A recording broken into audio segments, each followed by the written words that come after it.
Hi guys, it's Mrs. Gaffney here. I'm going to be going through a couple of the intricacies of 1.4/1.5 that we felt weren't adequately addressed within the flipped math videos. So some of it was kind of glossed over a little bit, but I wanted to elaborate. So there are some theorems about limits. So if the limit as x approaches c, my stylus is acting up. Oh, there it goes. Sorry guys. As x approaches c of f of x equals L, and the limit as x approaches c of g of x equals m, then we can apply the following theorems. So if we have some coefficient b there, we could basically find the limit of f of x, which is the L that we have above, and just multiply it by that b. Okay, so if we just had like a 2 out front of our function, we would just take 2 times what the answer of that limit was. Similarly here, if we have a product between the two, okay, we know that the limit as x approaches c of f of x is L, and the limit as x approaches c of g of x is m, so we can just multiply those two together. So we're essentially doing like this.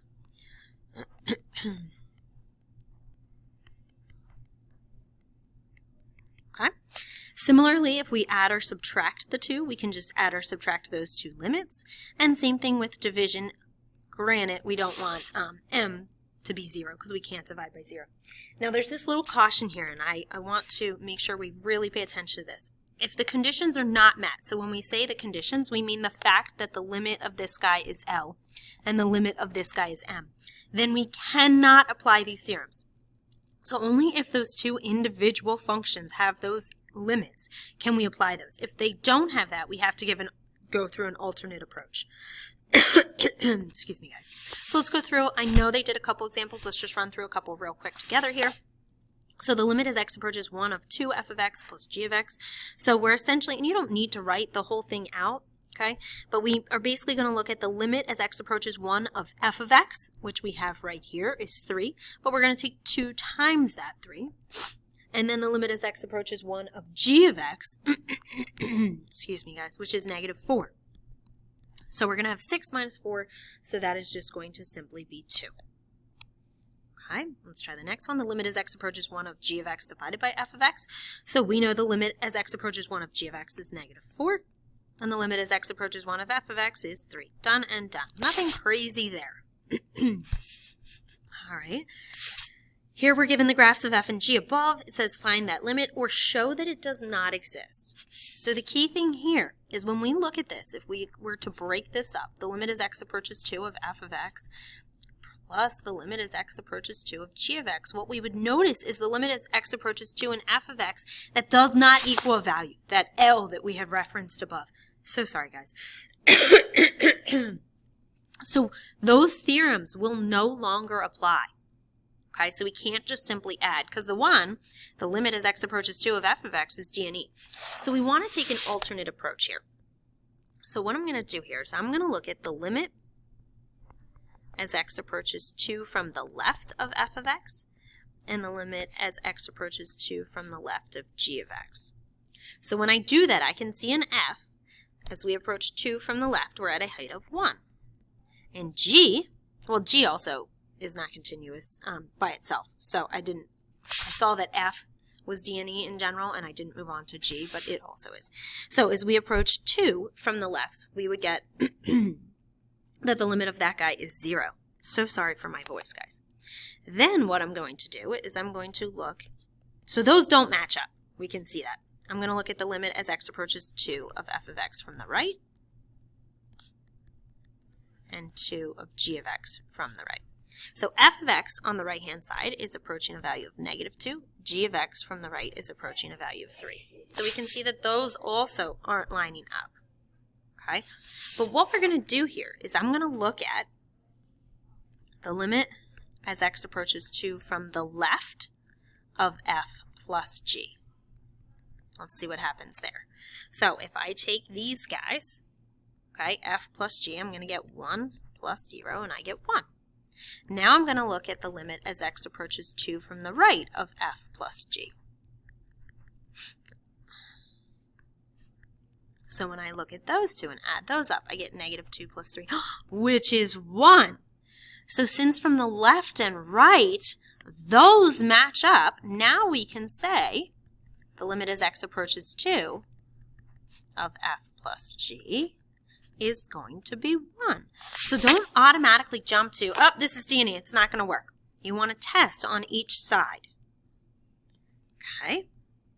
We're going to look at a couple more here. It says, consider the graphs of these functions below. Find each of the following. So this is a composition. We have a function embedded within another function. So let's start on the inside. That's what we do with compositions. So let's look at the limit as x approaches 1 of g of x. So if I come over here to g as we're approaching 1 from the left and right, that's going to get us 0. Then what we're going to do is we're going to say the limit as x approaches 0 of f of x. So come back over to your graph of f at 0, and that's approaching a height of 2. Okay, so we started with the inside, okay, and that answer gave us where we're going to be approaching for the outside portion. The key thing here, though, is that f of x is continuous at x equals 0. So we had no, oh, that's a 0. So we had no issues. Okay, they both had limits at the numbers that we were approaching. That's not always going to happen. So let's look at this next one. So we have the product, the limit as x approaches 2 of the product of f of x times g of x. So when we're looking at, as we approach 2, you can see we have, sorry, my stylus keeps getting funky here. You can see we have an issue around 2. Okay, so the theorems that we had from above do not apply. We can't find their each individual limits and just multiply them together. That's not going to work. So let's look at each side. So the limit as x approaches 2 from the left of f of x times the limit as x approaches 2, oh my goodness, my stylus and I are fighting here, from the left of g of x. So let's look. On f, 2 from the left is approaching 0, and on g, 2 from the left, is that 2? Yeah, that's 2, is 1. So that's just going to be 0. Oh, there's my stylus. Not working again. Ugh. Okay, now let's look from the right as we approach 2 from the right on each of those.